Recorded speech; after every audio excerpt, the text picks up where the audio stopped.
Assalamualaikum warahmatullahi wabarakatuh. Jalal Watan Japane, Yogoso. Selamat sore, saudaraku semuanya. Salam rahayu, salam sejahtera, salam persaudaraan. Alhamdulillahirrahmanirrahim. Pada kesempatan kali ini kita masih diberikan kesempatan untuk sowan kembali ke Pondok Pesantren Al-Fatah Temboro. Semoga kita semua selalu diberikan kesehatan, dilancarkan rezekinya, dan selalu dalam lindungan Allah Subhanahu wa Ta'ala. Di sini saya Bayu dari Yelawatan Japan ditemani oleh Mas Sulfan dan juga Mas Ilham. Kami akan menuju ke Galeri Joko Tingkir dan sekarang kita sudah membeli tiketnya. Oke, para pecinta Al-Fatah, jangan kemana-mana, ikuti terus channel ini. Kita akan lihat-lihat di mana di Galeri Joko Tingkir banyak sekali peninggalan-peninggalan para nabi. Oke, terus ikuti channel ini. Kita akan menuju ke Galeri Joko Tingkir.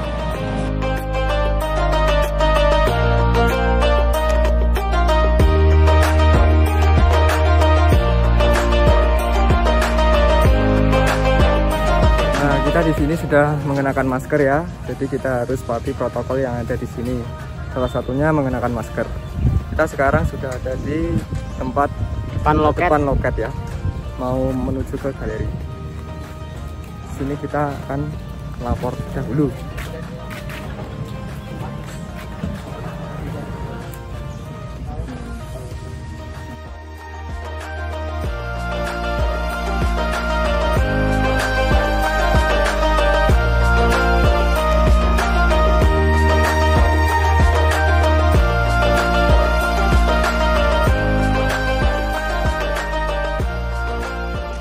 Nah, kita sudah masuk di pos galeri ya.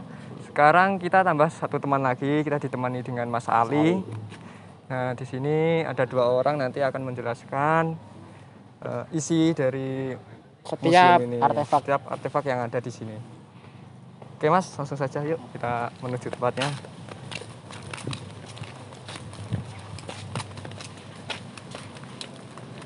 Nah, ini tepat di depan kami. Kita sudah sampai di depan pintu menuju ke galeri. Belum masuk ya, kita harus cuci tangan dahulu. Seperti biasa kita patuhi protokol yang ada di sini.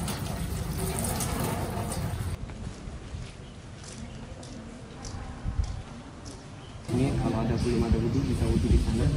Kita tanya kamar mandi ada di sana juga.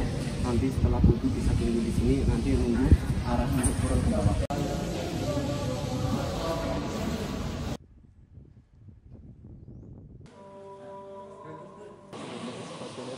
Nah, ini kita sudah masuk di dalam galeri.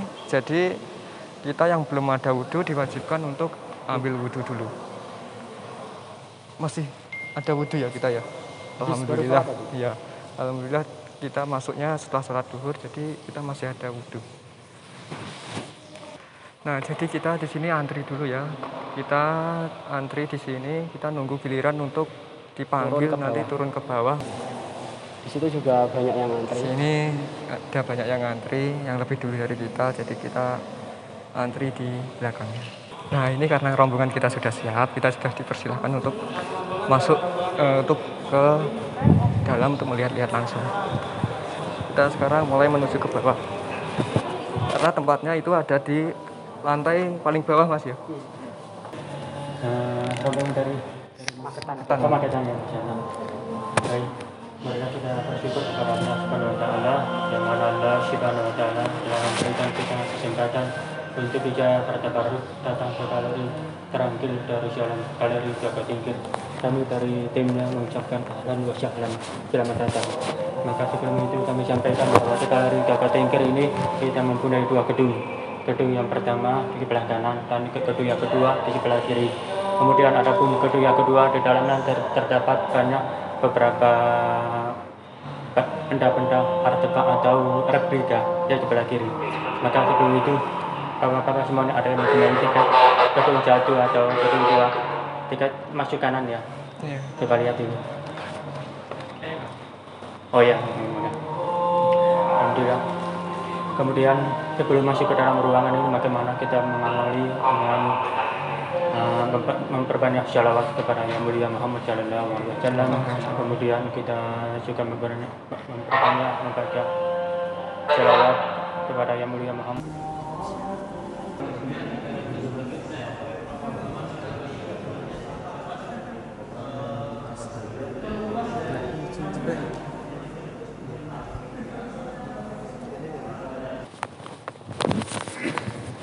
Ini di dalamnya terdapat hari tetap adalah merupakan batu sisil, yang mana ini adalah batu yang dulu pernah dibawa oleh Burung Ababil, yang sebagaimana disebutkan dalam surat Nabil. Maka ketika diteliti oleh para ahli mengatakan bahwa batu ini itu walaupun sudah tidak menggunakan panas, maka tetapi menggunakan cerat-cerat api. Maka ini bagaimana ketika melihat ini kita berdoa kepada Allah, mudah-mudahan kita semua dijauhkan dari api neraka jahanam. Di pondasi yang diambil ketika ada renovasi Ka'bah Baitullah ini. Kemudian Ka'bah Baitullah antara Asyar Aswad dengan pintu Mulut Tajam, renovasi yang di bawah itu diambillah batu pondasi ini. Bagaimana ya kita akan melihat ada sertifikat begini, ada keterangannya. Ya silakan dibaca. Yang mau mengambil foto yang mau silakan. Mudah-mudahan nanti kita semua nanti kita bisa berjumpa dan bisa melihat langsung Ka'bah Baitullah, bisa melaksanakan umrah dan haji. Amin. Dan dari Imam Ghazali mengarang kitab Ihyanuddin.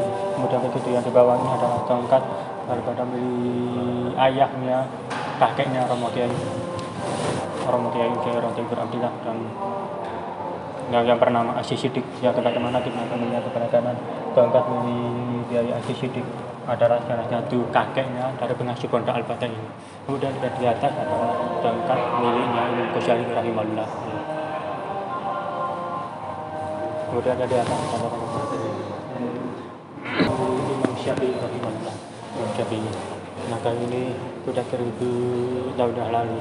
Maka katanya meneliti mengatakan wanginya yang pernah digunakan oleh Imam Syafi'i wangi yang sampai sekarang masih tercium sampai sekarang. Adapun yang semuanya apabila pengen tahu wanginya seperti apa, bisa dilihat melalui gelang-gelang yang dicium baunya, wanginya khasnya Imam Syafi'i rahimahullah. Ada gelangnya di sini. Ada di sini. Di sini kita boleh mencium bau wangi Imam Syafi'i. lewat celah-celah seperti ini ya. Wangi sekali. Ini sudah beratus-ratus tahun. Sudah 1000 tahun ya.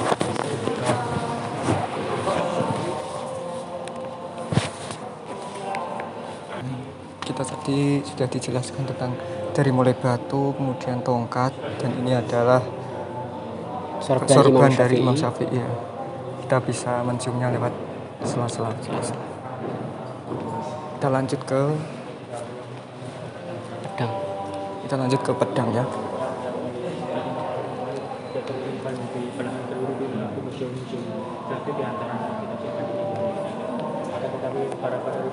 Pedang ini belum pernah digunakan oleh Sayyidina Khalid bin Walid, tapi pedang ini ya adalah pernah dipegang dan dijadikan rampasan. Ya, ada 200 rampasan pedang yang milik Sayyidina Khalid bin Walid. Maka satunya ini. Ya kata tadi silakan ini nama tepatnya, beratnya dan usianya dan keterangannya.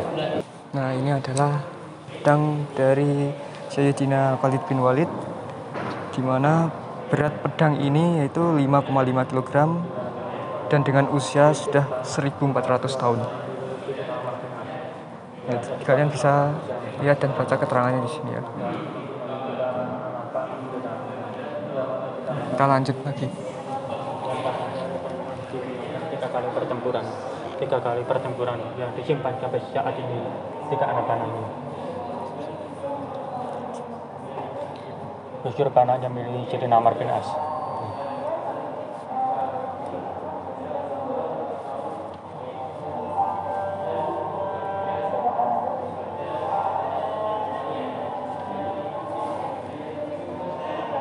Jadi baginda Rasulullah Sallallahu Alaihi Wasallam.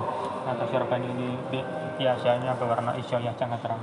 Maka tetapi sudah dimakan usia 1400 tahun yang lalu, warnanya agak pudar, jadi lebih gelap. Dulu warnanya apa? Kesukaan Sayyidina Ali bin Abi Thalib ketika dalam pertempuran untuk nonton warna seperti ini. Hitam. Itu ada beberapa di dalamnya terdapat sobekan tentang cabatan pedang atau berbagai macamnya, hingga tergagah orang kalau memakai sorban ketika dalam pertempuran tergagah dilindungi dari cabatan pedang. Sorban Sayyidina Ali. Ini adalah salah satu sorban Sayyidina Ali. Ketika dipakai untuk berperang. Baik di dalamnya ini Beratnya aja ini 650 gram. Usianya sudah 1300 tahun yang lalu. di cucu kesayangan ya Rasulullah Sallallahu Alaihi Wasallam. Maka ketika Sayyidina Husain wafat dalam perang Karbala, maka ini pedang ini pernah dibawa oleh anaknya yang bernama Ali Zainal Abidin. Sayyidina Ali Zainal Abidin itu salah satu cicit ya Rasulullah, yang selamat dalam waktu perang Karbala. Maka semua keluarganya wafat dalam peperangan Karbala, hanya satu yang selamat. Kemudian beliau yang bernama Ali Zainal Abidin kemudian mendapatkan pedang ayahnya, kemudian dibawa hingga tergelamatkan oleh satu rombongan di bawah. Itulah adalah seorang yang ayah daripada para habaib ahli bait itu ya Rasulullah Ali Zainal Abidin. Catatan yang berikutnya silakan. Nah, ini adalah pedang Sayyidina Husain. Sayyidina Husain. Berat pedang ini adalah 4,2 kg. Usianya 1300 tahun yang lalu. Asal dari Yaman. Selengkapnya kalian bisa baca di sini keterangannya.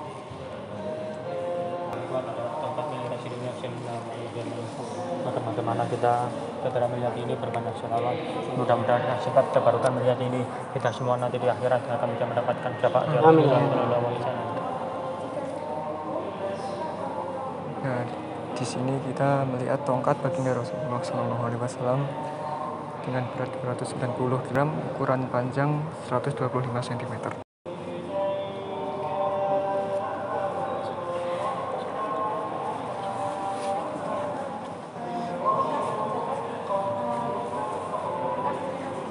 Mulia Muhammad Sallallahu Alaihi Wasallam potongan korban, maka yang utuh telah sebagaimana ucapan Sayyidina Ali bin Abi Thalib sehingga sudah disimpan di museum Malaysia. Kemudian kita sampai cadangannya yang di dalamnya bercampur berwarna putih dan berwarna hitam. Salah satu warna favoritnya Rasulullah. Mudah-mudahan dengan cepat melihat ini kita semua nanti di akhirat akan berjumpa kepada Yang Mulia Muhammad Sallallahu Alaihi Wasallam. Pertama kali mengucap kota Yaman di antara Arab Saudi dan kota Yaman.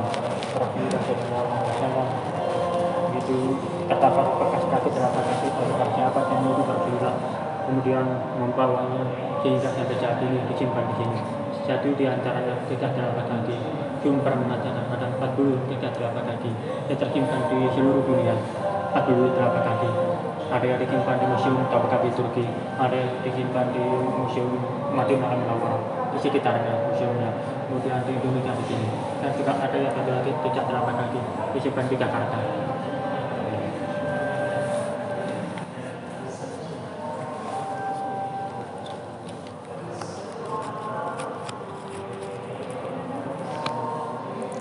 Nah, di sini kita bisa lihat telapak kaki baginda Rasulullah SAW. Jadi kalian bisa lihat ya, besar telapak kakinya itu seperti ini.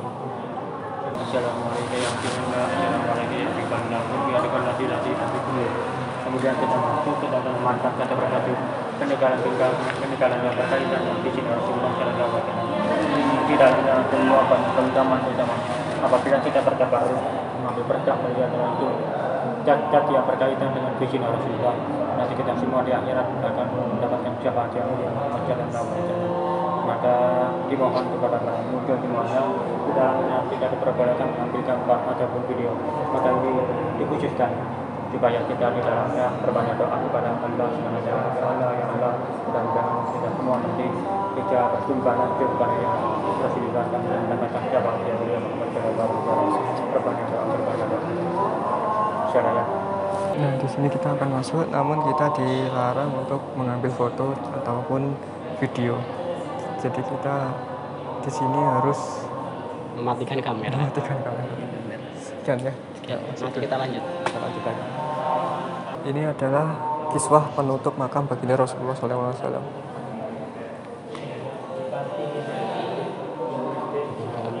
Dan ini adalah kiswah bagian dalam Ka'bah. Kelihatan lebih jelas. Oh, bisul. Karena tulisan Arab.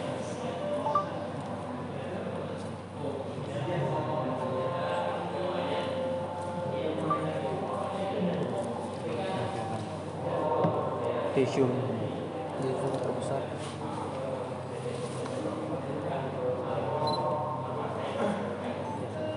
Di sini ada beras bertuliskan surah Al-Ikhlas. Seperti ini. Jadi kita bisa melihat tulisannya dengan menaruh HP di atasnya dan di zoom atau butir beras. Nah, di sini banyak sekali foto dari mulai pohon sahabi, pohon yang diyakini menjadi tempat berteduh ketika baginda Rasulullah SAW masih muda saat itu bersama. Kemudian makam baginda Rasulullah SAW, foto bagian dalam Ka'bah. Banyak sekali foto-foto di sini ya. Makam Sunan Giri, makam Sunan Gunung Jati, kemudian makam Sunan Bonang,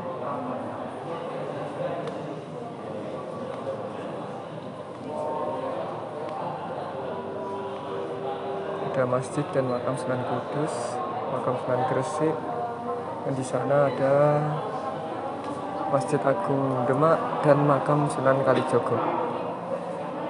Nah, di sini kita bisa lihat wadah air zam-zam baginda Rasulullah SAW. Seperti ini.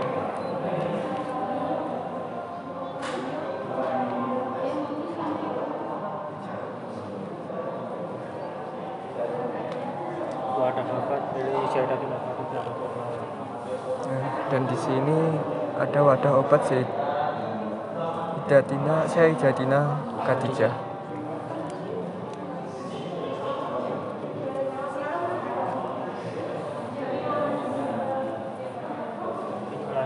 Terdapat wadah tempat menyimpan air susu dari Syaidatul Fatimah radhiyallahu anha yang dulu milik Rasulullah, dihadiahkan untuk putrinya.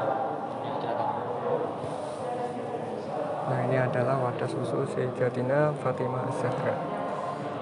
Yang dulu punya baginda Rasulullah SAW, kemudian diberikan kepada putri beliau Sayyidatuna Fatimah radhiyallahu anha. Terbuat dari tulang unta, yang mana unta adalah milik Rasulullah Shallallahu Alaihi Wasallam. Unta milik Rasulullah ketika disembeli, maka diambil tulang yang kemudian diukir dijadikan tasbih. Maka warnanya sudah berubah karena sudah 1000 tahun yang lalu, menjadi keras seperti batu. Nah, ini adalah tasbih dari tulang unta ya. Milik Rasulullah Rasulullah SAW. SAW. Saking lamanya sudah seperti batu. Ini adalah tulang, jadi mirip seperti batu karena sudah 1400 tahun yang lalu.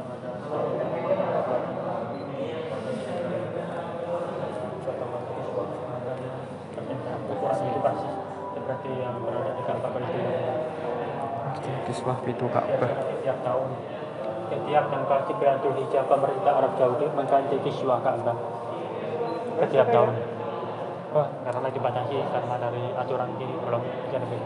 Karena biasanya banyak orang mereka warnanya sudah jadi pudar. Iya.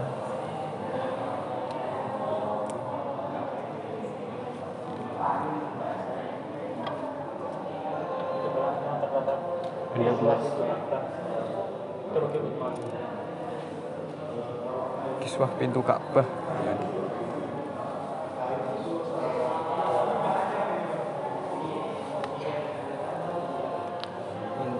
Dan ini adalah kiswah pintu Ka'bah Turki Utsmaniyah tahun 972 Hijriah. Jadi Jadi ketika Arab itu masih milik Turki Utsmani, maka seperti inilah model atau bentuknya kiswah penutup Ka'bah, pintu.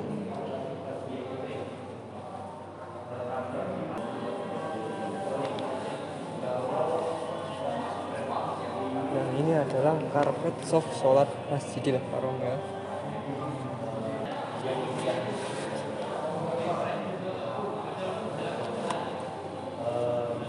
Jadi ini asli karpet soft sholat Masjidil Haram. Kita bisa coba merasakan sujud di sini. Nah, di sini ada karpet soft sholat Masjid Nabawi.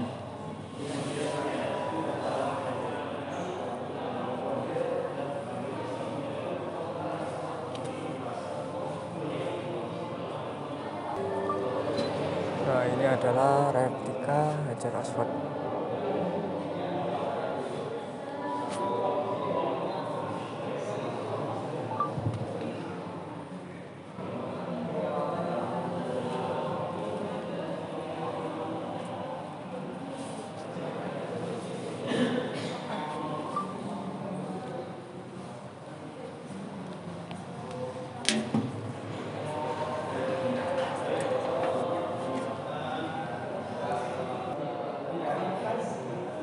Ini adalah miniatur yang ada di Madinah, Masjid-masjid penting dalam Islam. Kita lihat ada Ka'bah, Masjid Quba, Masjid An-Nabawi, dan masjid-masjid yang lain.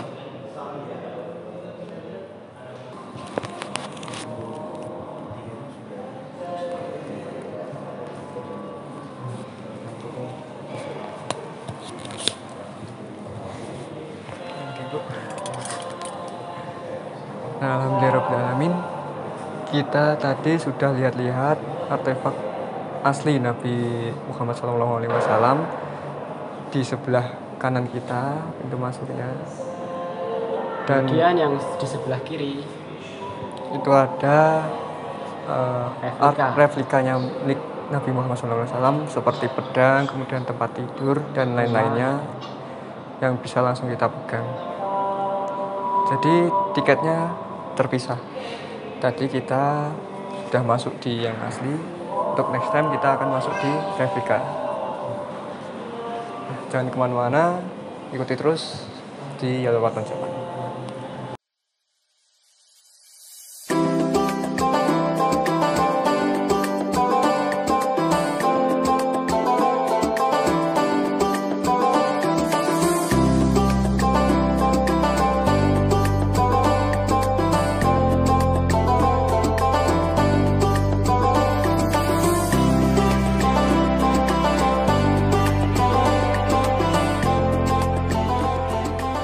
Nah, kita sekarang sudah di luar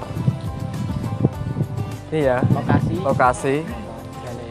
Kita sudah di luar galeri. Kita tadi sudah lihat-lihat artefak peninggalan baginda Nabi Muhammad SAW. Nah, jadi di sana tadi kita sudah lihat, sudah mendengarkan keterangan-keterangan yang ada. Alhamdulillah semuanya berjalan lancar. Next time kita akan melihat-lihat yang replika. Jadi di sana kita tidak hanya melihat, kita juga bisa memegang. Dan mohon maaf tadi kita tidak bisa menampilkan yang seperti peninggalan asli Nabi Muhammad SAW. Seperti Rambut, jenggot, karena tidak diperbolehkan untuk mengambil gambar di dalam. Nah, sedikit video ini semoga bermanfaat untuk kalian semuanya, dan jika kalian ingin mendatanginya, di Galeri Jakatingkir ini ada di Pondok Pesantren Al-Fatah, Temboro. Instagramnya bisa dicek di Galeri Jakatingkir. Sekian video singkat ini, tanpa mengurangi rasa hormat dari kami. Kami mohon maaf bila ada salah-salah kata ataupun cuplikan video ini. Untuk kalian semua, semoga selalu diberikan kesehatan, dan yang belum berkunjung ke sini semoga bisa dimudahkan bisa berkunjung ke sini.